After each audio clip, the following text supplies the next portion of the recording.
excuserez la luminosité, mais aujourd'hui je fais avec ce que j'ai. Je ne suis plus à Barcelone.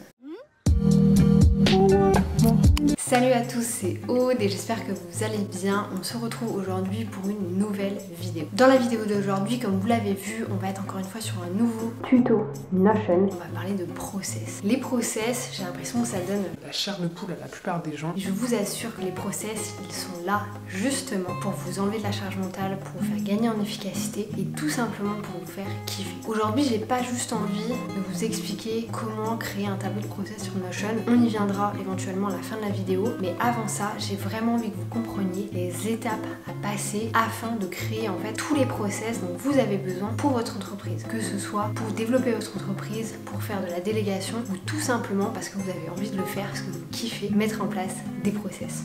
Si ce type de vidéo vous intéresse, si vous avez envie d'avoir plus de tutos, que ce soit sur Notion ou sur d'autres outils, n'hésitez pas à me le dire en commentaire. Moi, je suis vraiment là pour développer la chaîne, pour vous apporter du contenu dont vous avez besoin. C'est pas juste parce que ça me fait kiffer.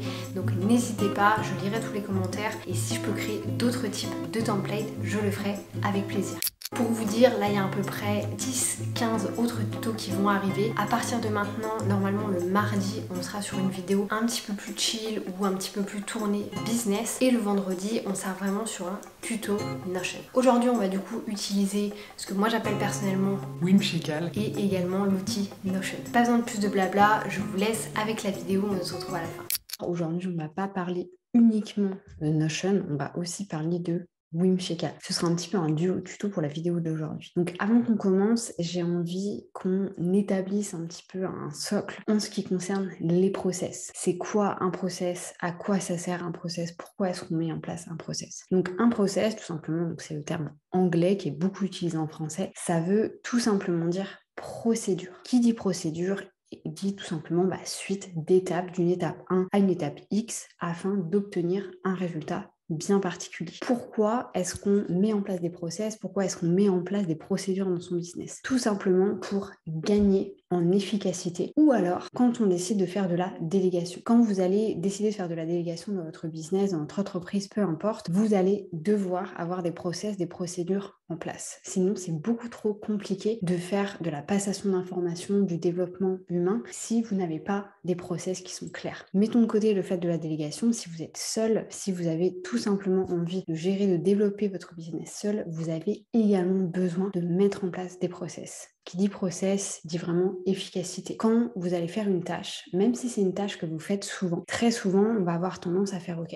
Je fais l'étape 1, tiens, je pense à l'étape 3, donc je vais faire l'étape 3. Tiens, j'ai oublié de faire l'étape 2, je retourne sur l'étape 2. Et en fait, il y a une perte de temps qui se crée autour de ça. Et c'est ça qui va vous faire concrètement perdre en efficacité et mettre plus de temps sur des tâches alors que vous pourriez concrètement en gagner. Donc les process servent vraiment à gagner en efficacité. Le but étant ici de comprendre quel type de process vous avez besoin pour votre business, pour votre développement et les mettre en place. Donc on va voir ça via Whimsical, mais également via Notion. Donc Whimsical, ça va être plus pour faire la découpe, pour que vous ayez la compréhension de comment est-ce qu'on crée un process. Et ensuite, on va venir tout simplement créer nos process directement sur Notion.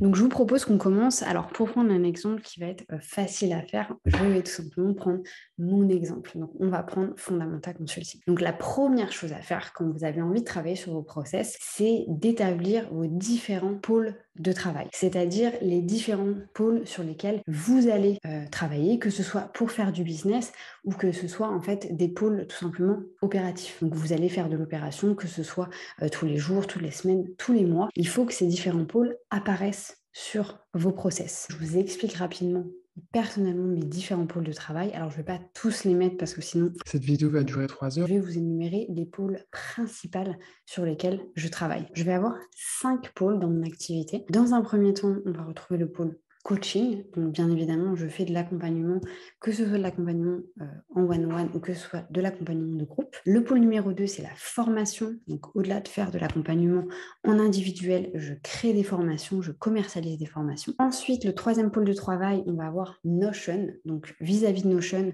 il va y avoir plusieurs choses. Il y a YouTube, bien entendu, mais il y a aussi toute la partie commercialisation où je commercialise des espaces Notion, je crée des templates pour des particuliers, pour des intervenants, etc. Le quatrième pôle de travail, on va avoir YouTube. Donc aujourd'hui, YouTube, c'est un pôle de travail que j'ai créé. Ça fait 2 mois à peu près que je travaille sur YouTube. Donc c'est un nouveau pôle de travail. J'ai dû créer pas mal de process autour de ça. Et le dernier pôle de travail sur lequel je travaille, qui est un gros pôle pour moi, c'est tout simplement Instagram. Une fois que vous avez évalué et mis en place vos différents pôles de travail, vous pouvez maintenant tout simplement faire un petit peu de découpe et essayer de comprendre, ok, je travaille sur Instagram, qu'est-ce que je fais concrètement sur Instagram? Quels sont mes objectifs opérationnels sur Instagram? Qu'est-ce que je mets en place? Donc, je vais vous énumérer les miens pour que vous compreniez. Vis-à-vis d'Instagram, personnellement, moi, je fais 3 choses. Je fais de la création de contenu, que ce soit du contenu éducatif, etc. Je fais des interactions, donc avec mon audience et avec des personnes en dehors de mon audience, et j'ai de la réflexion stratégique. Donc en soi,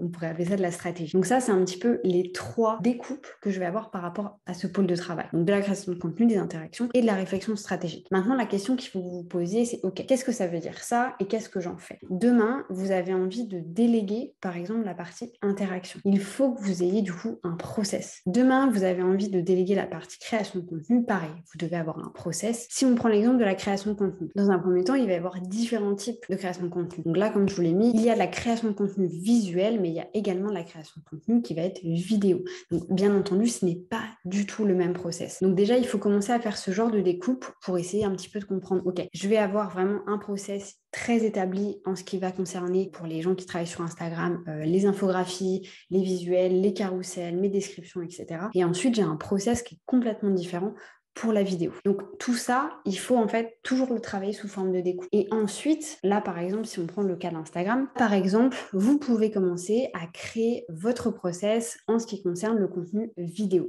Par exemple, voilà, trouver l'idée. Alors là, je vous le dis, mais moi personnellement, je ne fais pas de contenu vidéo sur Instagram, mais ça va être trouver l'idée, trouver le son, si je dis pas de bêtises, filmer la vidéo, faire le montage vidéo, rajouter le son, faire la description, etc. Donc là, vous allez vraiment mettre en place un certain process par rapport à ça. Donc aujourd'hui, moi, ce que je vous invite à faire, avant de commencer à faire des process que vous ne connaissez pas, c'est de faire des process que vous connaissez vraiment. Donc si on prend l'exemple des visuels, donc c'est vrai que les visuels, donc, comme je vous disais, les infographies, les carousels, les photos, etc. Moi, par exemple, le process que je vais avoir, déjà dans un premier temps, c'est que tous les mois, je fais un calendrier éditorial pour le mois complet. Je sais que j'ai 3 posts qui sortent par semaine. Ça fait partie aussi du process. Toutes les 2 semaines, je vais faire de la création de contenu pour 2 semaines. Donc, c'est-à-dire que je crée 6 posts à chaque fois. Et en ce qui concerne vraiment le process de création de contenu, je vais prendre mon calendrier éditorial. Je vais regarder les thématiques que j'ai mis pour les 6 posts à créer. Je vais créer toutes les descriptions en entier. Donc vraiment, voilà, en faisant mes recherches, en m'inspirant de ma formation, etc. Une fois que tout ça c'est fait,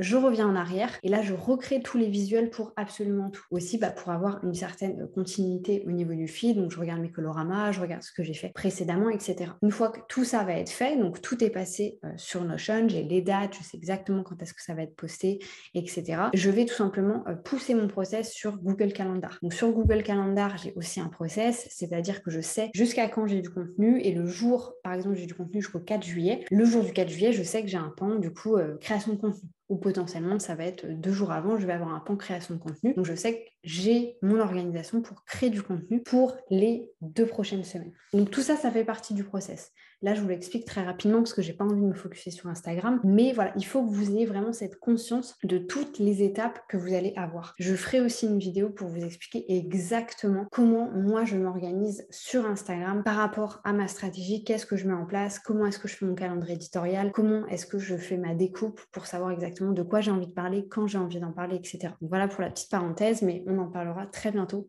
également sur cette chaîne. Je vous propose qu'on prenne rapidement un autre exemple. On va utiliser YouTube. Donc, par rapport à YouTube, c'est très simple. Je fais une seule chose sur YouTube. Sur YouTube, je fais de la création de contenu. C'est la seule chose que je fais. Je fais pas d'interaction. Il y a de la réflexion stratégique, mais elle n'est pas du tout la même dans le sens où elle a été faite sur le long terme. J'ai beaucoup d'idées en vrac, etc. J'ai quand même un calendrier éditorial qui est bien plus long terme dans le sens où YouTube demande beaucoup plus de préparation. Ça, pareil, j'ai une vidéo qui arrivera très vite en ce qui concerne YouTube. Comment est-ce que je m'organise sur YouTube? Comment est-ce que je crée mes vidéos sur YouTube? Donc, stay tuned, ça viendra très vite. Aujourd'hui, le seul process dont j'ai envie de parler par rapport à YouTube, c'est vraiment la création de vidéos. La création des vidéos sur YouTube, encore une fois, je la découpe parce que je vais avoir différents types de vidéos qui vont atterrir sur YouTube. On va avoir dans un premier temps des tutoriels, exactement ce que vous êtes en train de vivre là maintenant et toutes les vidéos que j'ai pu faire précédemment. On a également des vlogs. Les vlogs, ça va être beaucoup plus nature. Très souvent, je vais avoir un sujet, je vais un petit peu développer, voilà, je suis avec ma tasse de thé, je suis avec mon petit verre d'eau, je profite, on rigole, etc. Pour les vlogs, vous pouvez voir, ça va va être ce genre de choses. Et ensuite, on va avoir du contenu purement éducatif, où là, il y a un montage qui n'est pas du tout le même, un tournage qui n'est pas du tout le même, une mise en scène qui n'est pas du tout la même. Je vous laisserai regarder juste ici, vous avez également des exemples. Donc, ces créations de vidéos sont complètement différentes, ce qui fait que aussi les process, bien entendu, ne sont pas du tout les mêmes. Donc, juste ici, vous pouvez voir une petite organisation au niveau des process par rapport à YouTube et vous voyez que c'est complètement différent si on est sur un tutoriel ou si on est sur un vlog. Si on est sur un vlog, très concrètement, j'ai un sujet. C'est au freestyle, même au niveau du montage, c'est énormément freestyle, ça me prend beaucoup moins de temps, c'est pour ça que j'en fais pas mal. Mais voilà, c'est pas du tout la même chose. Au niveau d'un tutoriel, on va être complètement différent. Dans un premier temps, je vais avoir un thème. Des thèmes, j'en ai plein. Vous voyez, j'ai tous mes petits thèmes ici. Alors, ils sont aussi sur Notion, mais là, c'est parce que je prends des notes de temps à autre. Donc, j'ai tous mes thèmes. Je sais exactement quel thème de tuto j'ai envie de faire, que ce soit sur Notion ou sur d'autres outils. Ensuite, si par exemple, c'est sur Notion, je vais avoir les créations de la template. Tout ce que vous allez voir aujourd'hui, il y a déjà eu de la réflexion. Je ne suis pas en train de le faire là en mode freestyle. J'ai déjà réfléchi à ce que j'allais mettre en place. C'est déjà écrit, c'est déjà scripté, etc. Donc, je crée la template. Ensuite, je fais le scriptage vidéo. Donc, je connais les étapes exactement de la vidéo. Vous voyez que je n'ai pas commencé directement sur Notion. Je suis d'abord venue sur l'outil Whimsical pour qu'on puisse développer un petit peu les scriptages. Ensuite, je vais organiser du coup concrètement le tournage de la vidéo, ce que vous êtes en train de voir juste maintenant. Je mets une petite photo juste ici. Donc, comme vous pouvez le voir, j'ai mon ordinateur, j'ai mon micro juste ici, j'ai mes petites notes sur le côté, j'ai la caméra qui est juste en face de moi. Comme ça, j'ai un retour assez particulier.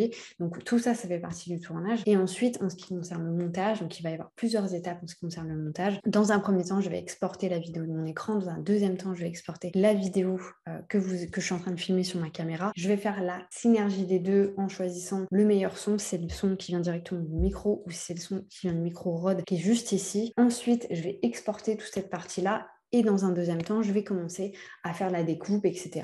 Enlever les blancs, enlever les moments où je suis uniquement sur l'ordinateur. Tourner un tutoriel, c'est pas juste, allez, on tourne un tutoriel et on y va. Pas du tout. Il y a vraiment un acheminement hyper particulier. Et en fait, moi, la raison, je vais être très honnête avec vous, pourquoi est-ce que je décide aujourd'hui de travailler aussi sur mon process de création de tutoriel, c'est que demain, j'aimerais vraiment ne plus faire que les tournages. Par exemple, avoir la partie où le thème a été préparé, la template a été préparée, le scriptage a été préparé. Je sais ce que je dois filmer parce que potentiellement l'idée vient aussi de moi. Mais voilà, j'enlève en fait certaines parties. Donc là, si on résumerait, on aurait dans un premier temps la gestion du thème, dans un deuxième temps la création de la template, dans un troisième temps le scriptage vidéo, le tournage, le montage, la publication. Donc tout ça, ça fait quand même énormément de travail. Moi, si aujourd'hui je pouvais uniquement extirper tout ça et ne faire que la partie tournage, bien évidemment, j'aimerais bien le faire. Mais pour ce faire, il faut absolument créer des process. On a pas mal parlé d'Instagram et de YouTube, mais j'aimerais du coup rapidement qu'on parle de Notion avant qu'on parte vraiment sur la partie établir les process sur l'outil Notion. En ce qui concerne Notion, moi personnellement, je vais avoir deux activités. Je fais la création de templates individuels. Qu'est-ce que ça veut dire? Ça veut dire que je crée des templates spécifiques pour un sujet, par exemple un CRM client. Je ne fais qu'un CRM client pour une personne en particulier, mais je fais aussi des templates pour des formations. Je vous donne l'exemple de Fiona avec qui on a travaillé pour sa formation InstaShine que vous pourrez trouver juste ici. Il y a une template Notion à l'intérieur, c'est moi qui l'ai créée. C'est moi qui vais la recréer aussi parce qu'on va faire une nouvelle version. Et dans un deuxième temps, je fais également des création d'espaces personnalisés. Les créations d'espaces personnalisés, vous pouvez trouver les informations dans la barre d'infos. C'est des espaces qui sont vraiment complets afin de pouvoir travailler sur la gestion de votre business. Il y a tout à l'intérieur, que ce soit la gestion de votre business, la gestion de vos process, la gestion de votre CRM client, votre calendrier éditorial, il y a tout à l'intérieur. Donc ça, c'est aussi des choses, un service que je propose. Du coup, j'ai envie qu'on débriefe un petit peu sur cette partie création d'espace personnalisé. Comment est-ce que ça se passe au niveau du process? Parce que là, du coup, c'est pas du tout la même chose. Comparé à Instagram et YouTube, où on parlait vraiment de création de contenu, là, ça va être la création d'un service.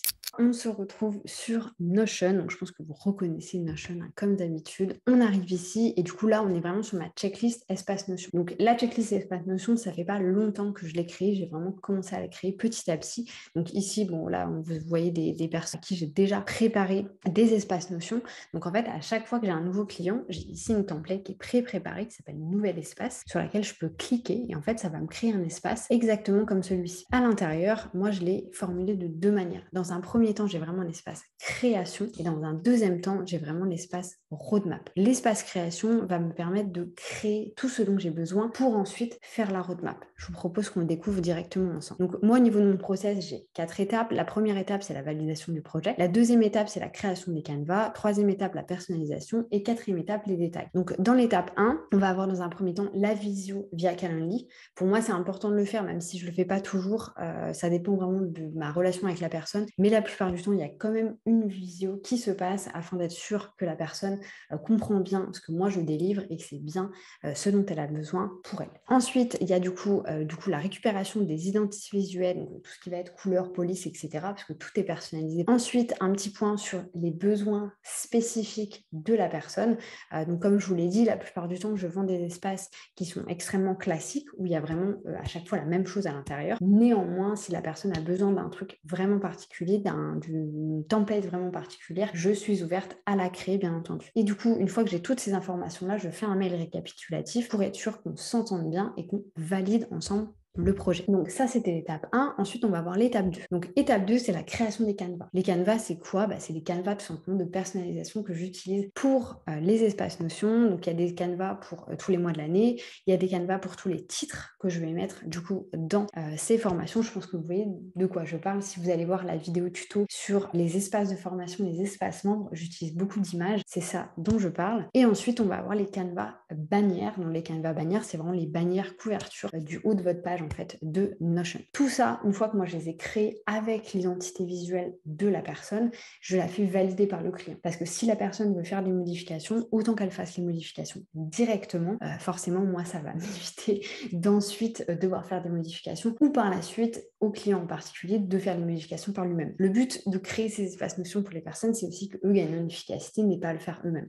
Donc, je le fais valider par le client. L'étape 3, c'est la personnalisation. Donc ici, je vais faire le changement de 100% des bannières, le changement de 100% des titres, des mois et la synchronisation de toutes les databases. Les databases sont déjà synchronisées sur un espace pré-créé. Néanmoins, comme je recrée l'espace pour la personne, il faut que je recrée derrière toutes les databases, que je refasse toutes les synchronisations. Donc ça, c'est la partie la plus longue parce que forcément, c'est un petit peu chronophage. D'abord, je fais toutes les bannières, ensuite tous les titres, ensuite tous les mois et ensuite toutes les databases. Et pour terminer, on a vraiment la partie détail. Là, c'est si la personne m'a demandé du coup des templates particulières, un espace particulier, je viens de mettre ici. Et une fois que tout le reste est fait, c'est validé dans ma tête et du coup je commence à travailler sur le reste des détails pour être sûr de faire des rajouts petit à petit, etc. Une fois que j'ai fait toute cette partie-là, plutôt en même temps, je vais utiliser la roadmap. La roadmap, elle se présente de cette manière. Donc comme vous pouvez le voir ici, vous allez avoir un petit code couleur, toutes les étapes des espaces que je crée, les états, donc à faire en cours, 99% est validé, commentaires et vidéos. Donc la première partie ici, c'est le type.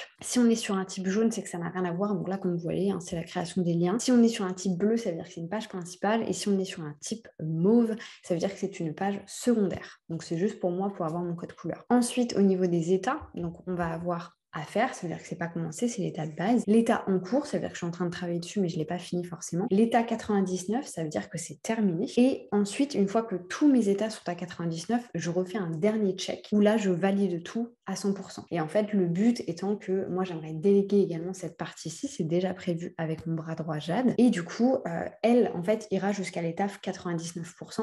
Et moi, je pense que sur les premiers 4-5 espaces, c'est moi qui ferai la dernière validation pour être sûr qu'en fait, le process fonctionne et qu'il n'y a pas de souci au niveau des informations. Ensuite, la partie commentaire, c'est moi au cours du temps, j'ai des choses peut-être à rajouter, des modifications à faire. Et la partie vidéo, c'est que en fait, je fais une vidéo complète sur l'espace en particulier. Néanmoins, je sais pas moi, pour X raisons, la personne veut avoir une vidéo très particulière sur un sujet, par exemple les hashtags, le CRM client, et je fais une vidéo en particulier. Donc là, ça me permet de savoir est-ce que j'ai besoin d'une vidéo ou non. Donc ça, c'est un process que du coup, je peux me permettre maintenant de déléguer à quelqu'un. Demain, je pourrais très bien demander à Jade de le faire pour moi. Donc néanmoins, ici, la seule chose qui manquerait, j'ai envie de vous dire, c'est des vidéos. Donc ça, c'est quelque chose sur lequel je suis en train de travailler en ce moment, c'est que je crée en fait les vidéos pour que du coup, la personne à qui je délègue, que ce soit Jade ou quelqu'un d'autre, sache exactement qu'est-ce que j'entends par là. C'est quoi les mails récapitulatifs? C'est quoi les exemples de mails récapitulatifs? Comment est-ce qu'on crée les bannières? C'est quoi le tuto aussi pour pouvoir créer chacune des bannières, etc. Donc là, c'est vraiment à vous aussi de rentrer dans le détail. Là, concrètement, pour moi, c'est la première étape du process. La deuxième étape, ça va être de créer toutes les vidéos tutoriels. Et la troisième étape, ça va être de tester tout simplement le process avec quelqu'un d'autre. Donc ça, c'était vraiment pour mon process de création Notion. Je ne vais pas m'étendre là-dessus, c'est juste pour vous montrer un petit peu comment moi je fonctionnais. Maintenant, on va passer à la création des process directement sur Notion. Donc comme je vous le disais, la première étape quand vous allez créer vos process, c'est de prendre votre entité, de prendre votre entreprise et de réfléchir à vos différents pôles de travail. Moi, ce que je vais faire ici, c'est que je vais refaire le même travail, c'est que je vais mettre mes propres pôles de travail.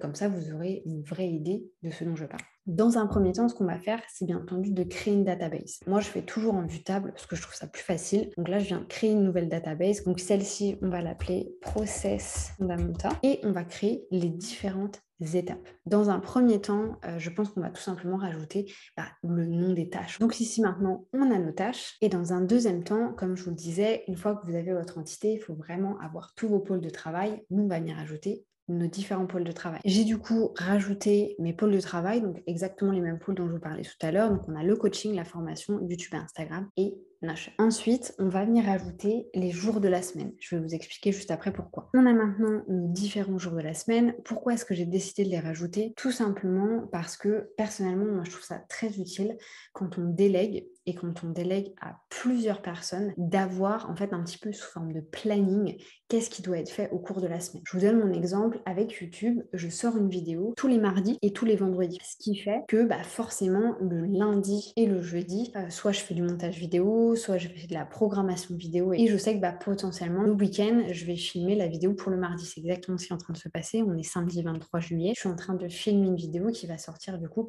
mardi 26 juillet. Donc vraiment d'avoir ce process aussi jour par jour peut vous aider quand vous déléguez sur des tâches hyper spécifiques. Et du coup, pour terminer, on va se rajouter une catégorie en charge. Donc ça, très utile si vous déléguez ou si vous avez des prestataires de services pour qu'ils aient accès uniquement potentiellement à certaines pages. Du coup, j'ai rajouté les personnes en charge. Donc en ce qui me concerne, il va y avoir moi, il va y avoir Jade et il va y avoir Maxime. Donc ce sont les deux personnes qui travaillent avec moi. Et là, ça va vraiment pouvoir me permettre tout simplement d'attribuer des tâches, des process à certaines personnes. Bien entendu, vous pouvez aussi utiliser l'option personne qui va vous permettre de taguer la personne en particulier. Moi, personnellement, je n'utilise pas forcément sur ce genre de database. Ça peut être utile, c'est vrai, quand il y a du passage de tâches, donc quand il y a vraiment de la gestion de projet en fait qui doit être faite, c'est très utile. Là, dans ce cas-là, c'est des process qui ne vont pas forcément bouger, où il n'y aura pas forcément d'informations à venir donner, de validation de projet ou quoi que ce soit. Donc, je ne vois pas l'intérêt d'utiliser la catégorie personne. Une fois qu'on a créé notre database, du coup, maintenant, on va pouvoir la remplir. Donc, moi, ce que je vous conseille, si vous travaillez seul, c'est vraiment de commencer pôle par pôle. Vous prenez chacun de vos pôles, vous détaillez en fait chacune de vos tâches, chacun des process. Donc là où j'ai mis tâche, on pourrait très bien avoir process. Et ensuite, vous établissez du coup qui est en charge ou les jours de la semaine si vous avez envie de le faire dans le futur. Néanmoins, si vous travaillez déjà avec quelqu'un, je vous conseille de potentiellement les mettre en charge de le faire par eux-mêmes, c'est-à-dire qu'ils vont prendre chacun leur pôle et leur process et venir les écrire eux-mêmes. Ensuite, ce qu'on peut faire ici, c'est tout simplement de créer une template. Pourquoi créer une template? Pour être sûr que vos process soient toujours catégorisés de la même manière. C'est-à-dire que peu importe qui demain découvre vos process, n'est pas perdu parce que le process a été créé par moi ou a été créé par Maxime ou a été créé par Jade. Donc concrètement, là, on va créer un process pour créer des process. On va aller dans notre petite flèche du côté, on va créer un nouveau modèle. Toutes les catégories, on va les laisser vides parce qu'après, elles devront être remplies manuellement. Et ici, c'est à vous de voir comment vous avez envie de le créer. Moi, personnellement, je suis très fan du étape 1, étape 2, étape 3, potentiellement des petits tics qui doivent être faits, quand bien même on n'est pas forcément obligé de les utiliser, mais je trouve que c'est tout simplement beaucoup plus visuel. Donc, je vais utiliser cette technique-là. Donc, j'ai exactement repris la même chose que j'avais créée pour la checklist des espaces Notion.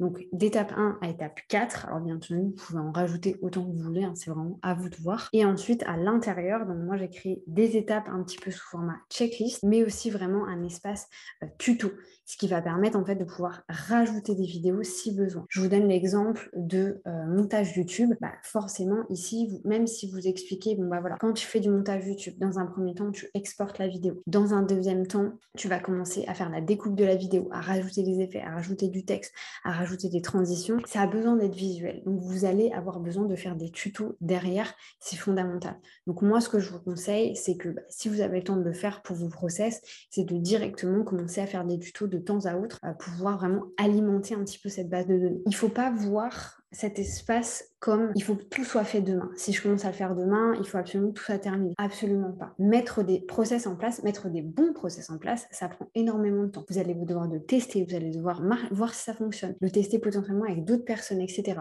Donc prenez votre temps. Comme je le dis, cette base de données, elle s'alimente. Vous n'avez pas besoin d'avoir tout prêt du jour au lendemain. Donc ici, moi, je vais valider, je vais aller dans retour. Et là, vous voyez que du coup, mon nouveau process est ajouté.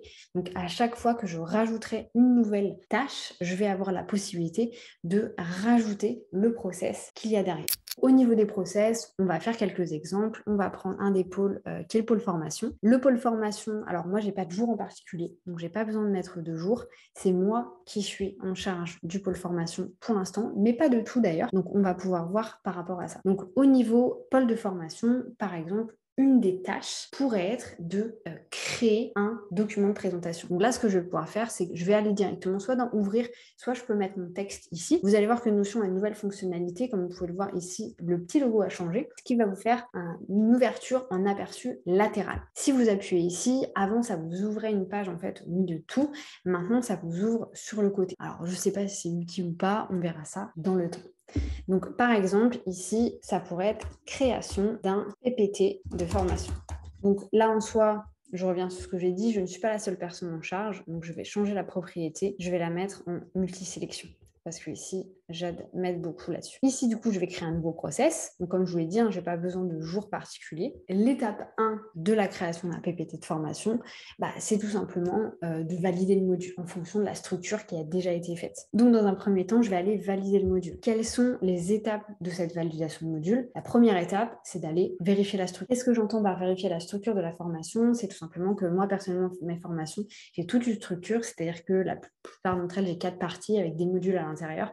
Tout simplement, je viens vérifier que c'est le prochain module que je dois faire. Je vérifie que c'est dans les temps. Ça, concrètement, c'est la seule chose que je dois faire quand je fais la validation du module. Je vais juste vérifier que c'est bien le bon module que je dois faire. Donc, je supprime tout. L'étape numéro 2, c'est tout simplement la création du document PPT. La création du PPT, elle va être faite en 4 étapes. Dans un premier temps, il va y avoir la recherche d'un projet de formation dans Canva. Donc moi, dans mon Canva, j'ai mes projets et en fait, j'ai toutes mes formations qui sont par projet, donc méthode fondamentale, Get Your Knowledge Done, etc. Donc si je veux rajouter un module de formation, je vais aller dans ce projet-là. Ensuite, je vais faire un duplicate de la template, parce que du coup, il y a une template qui est alors plus ou moins vierge, c'est-à-dire que l'identité visuelle est déjà dessus, mais ce n'est pas un module en lui-même. Ensuite, je vais le renommer, tout simplement pour être sûr de ne pas le perdre, que ce ne soit pas une copie d'un truc ou d'un autre. Et pour terminer, je vais venir changer du coup tous les titres de modules, parties et leçons.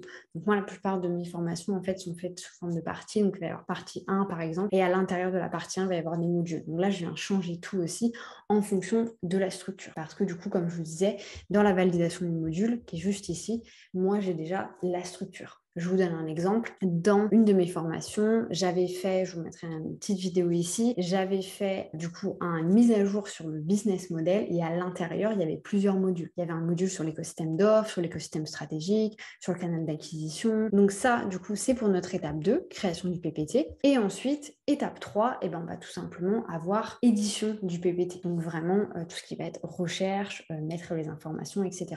Donc, dans les éditions du PPT, moi, je vais retrouver 3 différents types. Là, je me fais assez rapidement parce que ça pourrait être bien plus long. On va avoir dans un premier temps les recherches, s'il manque des informations ou pas. Ensuite, on va avoir l'édition de tous les textes, donc c'est-à-dire vraiment mettre en fait tout le texte dans le PPT et ensuite faire les visuels. Donc, encore une fois, ça, c'est mon process. Vous faites comme vous voulez. Ça me permet de faire une première relecture, sachant que l'étape 4 va être du coup la relecture finale. L'étape 4 étant du coup la relecture finale. Et par exemple, si là on prend ce process, donc que je viens remettre en plus petit, on a 4 étapes, la validation du module, la création du PPT, l'édition du PPT et la relecture finale. Je vous ai dit qu'en charge, il y avait moi, mais également Jade. Si on prend cet exemple-là, la validation du module et l'édition du PPT, c'est moi qui vais le faire. Par contre, la création du PPT et la relecture finale, ça va être Jade. Donc là, ça vous permet aussi potentiellement potentiellement de venir mettre les personnes qui sont en charge. Là, on a vraiment le process de création de formation qui est complètement créé. Si demain, je dois déléguer pour X raison à une autre personne, elle sait très bien que l'étape 1, ça veut d'abord la validation de module, l'étape 2, la création d'un PPT, etc., etc. C'est pour ça que quand on parle de création de formation, voilà, c'est quoi qu'il y a derrière. Il y a vraiment cette découpe qui est très importante. Et encore là, je ne vous mets pas le détail. Bien entendu, quand je fais de la création de formation, c'est bien, bien plus long que ça. Il manque plusieurs étapes. Mais sinon, cette vidéo ferait 1h25 et ça ne sert pas forcément à grand-chose. On revient sur notre page principale. Donc, vous voyez, maintenant, une notion nous redécale juste sur le côté. Je vous propose qu'on prenne un autre exemple, YouTube. YouTube, on peut avoir le montage vidéo. On va avoir le montage d'une vidéo. Là, en soi, c'est moi. Et là, les jours, je sais. La plupart du temps, je monte le lundi. Alors, du coup, je modifie ma propriété aussi pour que ce soit un outil. Et je monte le jeudi. Donc, montage d'une vidéo. On va ici, on a notre nouveau process. Ok, c'est parti. Alors, la première chose, donc j'ai déjà tourné, etc. Donc, la première chose, ça va être l'exportation des fichiers vidéo, l'exportation des rushs. L'exportation des rushs, c'est quoi? L'exportation des rushs, c'est tout simplement de venir faire passer les rushs du disque dur à iMovie ou le logiciel que vous utilisez tout simplement. Alors, ce qu'on peut faire, c'est qu'on va faire l'exportation des rushs et le collage son, parce que la plupart du temps, je le fais en même temps.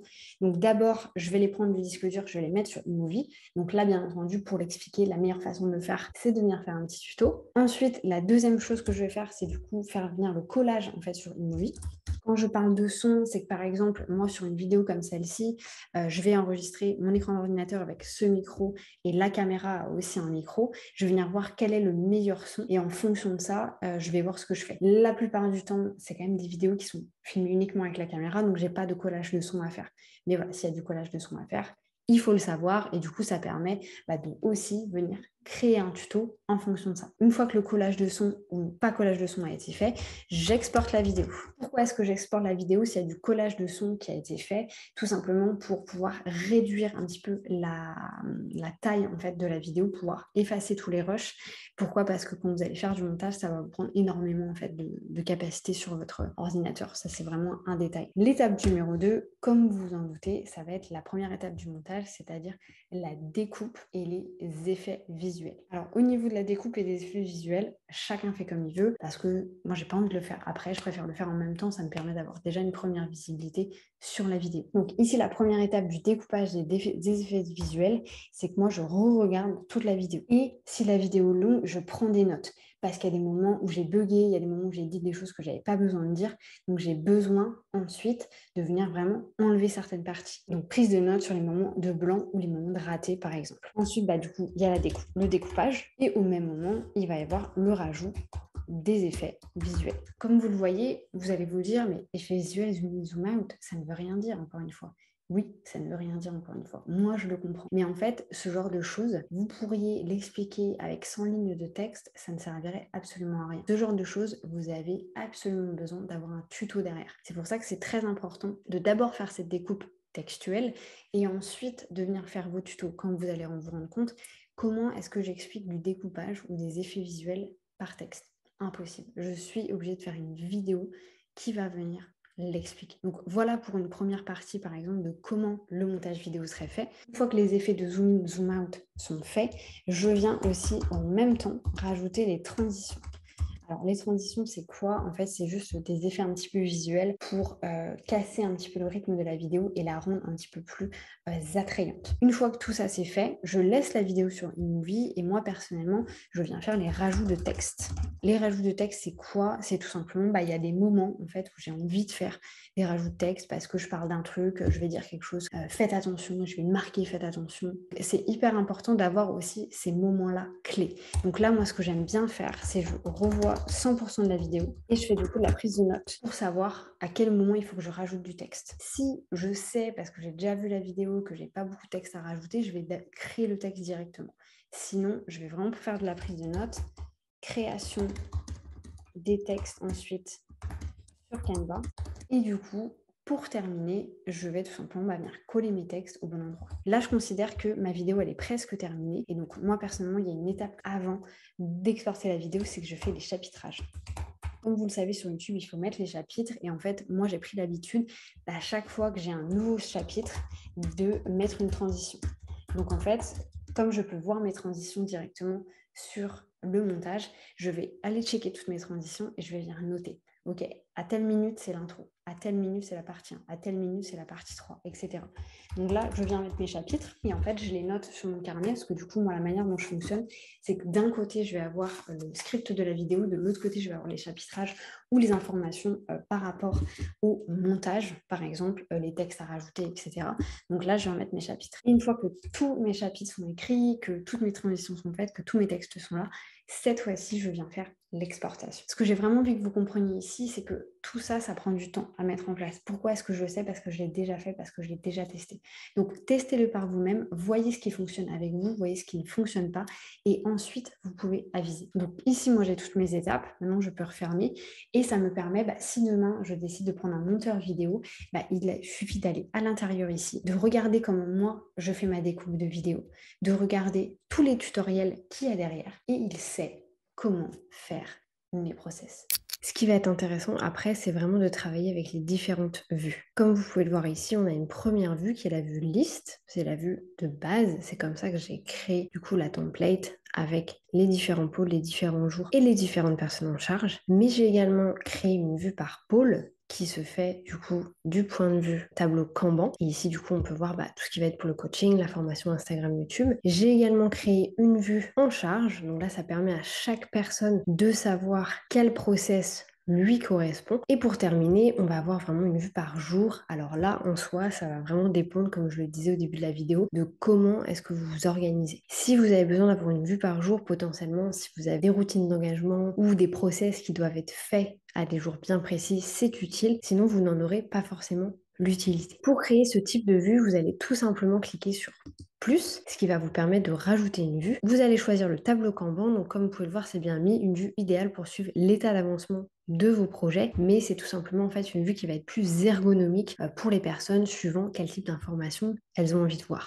Donc nous, on va sélectionner celui-là. Automatiquement, ça va se mettre dans la première propriété. Donc ici, ça se met vraiment par pôle. Vous pouvez choisir d'afficher l'aperçu de la carte, l'image de couverture, le contenu, c'est à vous de voir. De choisir la taille des cartes également. Le groupage, donc le groupage, comme je vous disais, automatiquement, ça s'est mis par pôle. Néanmoins, vous pourrez aussi choisir de le mettre en charge, comme c'est ici, ou alors de le mettre par jour. Moi, j'ai créé les 3 vues parce que ça m'intéressait d'avoir les 3 vues tout simplement. Vous pouvez masquer les groupes vides également et vous pouvez colorer les colonnes si besoin. Alors moi, je trouve intéressant de colorer les colonnes parce que je trouve que c'est plus visuel. N'hésitez pas ici aussi à afficher plus de propriétés. Là, on a uniquement le nom de la tâche. Ici, on serait du coup dans une vue par pôle. Potentiellement, moi, je veux voir également la personne en charge et s'il y a un jour qui correspond. Ça me permet d'avoir rapidement toutes les informations. Pourquoi est-ce que je vous pousse également à créer ce genre de process? Parce que vous allez donner accès à certaines personnes, certaines informations. En créant un process comme celui-ci, en créant ce type de vue, vous pouvez créer des espaces personnalisés pour chacun de vos team members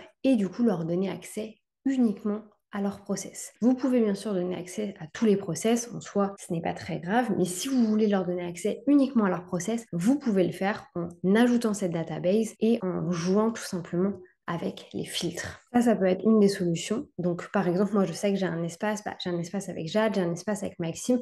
Alors, en soi, ils n'ont pas accès à leur process directement dessus, parce qu'il n'y en a pas forcément besoin à l'instant T. Mais si c'était le cas, concrètement, je leur donnerais accès à cette database et je leur mettrais un filtrage qui veut dire qu'ils peuvent voir uniquement leur process. Pas pour leur cacher les autres process, mais tout simplement pour pas leur compliquer la vie. Et ensuite, la vue par pôle, elle peut être très intéressante. Pourquoi? Parce que du coup, si vous avez en fait un espace Notion qui est bien organisé, avec des espaces pour les offres, avec des espaces business, avec des espaces pour la création de contenu, avec vos formations, etc., vous pouvez venir mettre les process là où ils correspondent. Donc c'est intéressant d'avoir un endroit dédié pour tous vos process. Néanmoins, vous pouvez utiliser cette database et la remettre à d'autres endroits. Tout sera synchronisé, ce qui veut dire qu'à chaque fois, vous allez pouvoir faire des modifications à un endroit ou à un autre. Je vous donne un exemple. Donc là, on retourne en arrière. On va aller, moi, dans mon espace Instagram. Nous voici dans mon espace Instagram. Alors là, pour des soucis de confidentialité, j'ai caché pas mal d'informations. Néanmoins, j'ai envie de vous montrer, par exemple, si j'avais envie de rajouter les process Instagram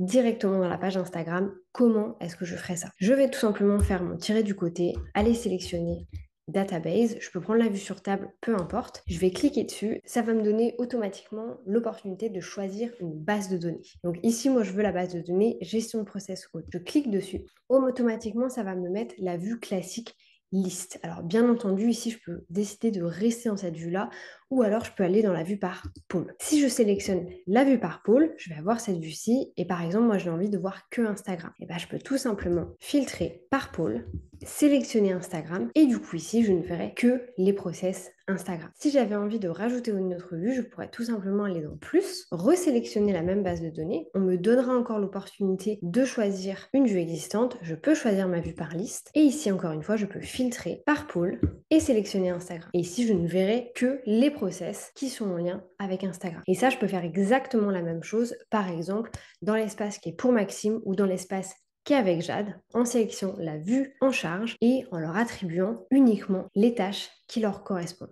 Merci à tous d'avoir suivi cette vidéo, j'espère que ça vous a plu. Si vous êtes arrivé jusqu'ici, encore plus un gros merci. Si vous n'êtes pas encore abonné à la chaîne, n'hésitez pas à le faire dès maintenant. N'hésitez pas également à me mettre un petit commentaire et un petit like. Ça aidera beaucoup la chaîne à se développer. Aujourd'hui, je crois qu'il y a à peu près 60% des gens qui consomment mes vidéos qui ne sont pas encore abonnés. Alors potentiellement, je sais que c'est des gens qui viennent de Google, qui n'ont pas de compte YouTube. Mais n'hésitez pas en tout cas, si vous avez envie de me faire plaisir, un petit abonnement fera l'affaire. Sur ce, je vous souhaite une très belle journée. Si ce type de vidéo vous intéresse, si vous avez envie d'avoir plus de tutos, que ce soit sur Notion ou sur d'autres outils, n'hésitez pas à me le dire en commentaire. Moi, je suis vraiment là pour développer la chaîne, pour vous apporter du contenu dont vous avez besoin. C'est pas juste parce que ça me fait kiffer.